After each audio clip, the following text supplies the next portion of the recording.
Ano ba ang pinaniniwalaan mo? Ano ba ang pinananigan mo kapag pagdating sa Palm Sunday?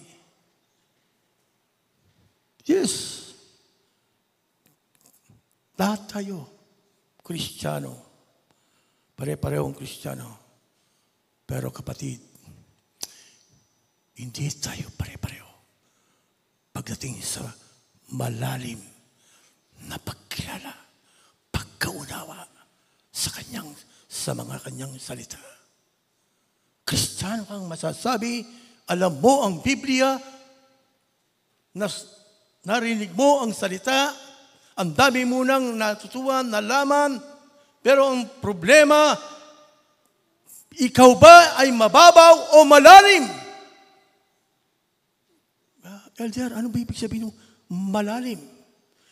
Malalim na pagkaunawa sa salita ng Diyos, magpagkilala sa ating Panginoon Yesus.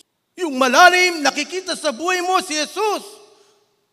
Nararanasan mo, nararamdaman mo ang kanyang presensya. 1 year, 2 years, 3 years, 5 years, 10 years, 15 years, para yata hindi may problema.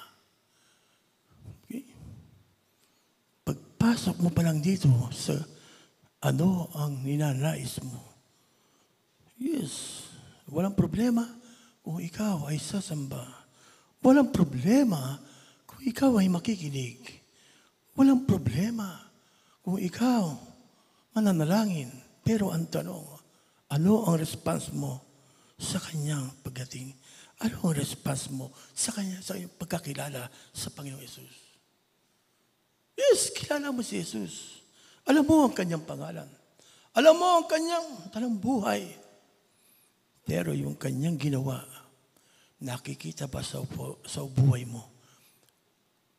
Ina-apply mo ba? Sinasagawa mo ba? Sinasabuhay mo ba?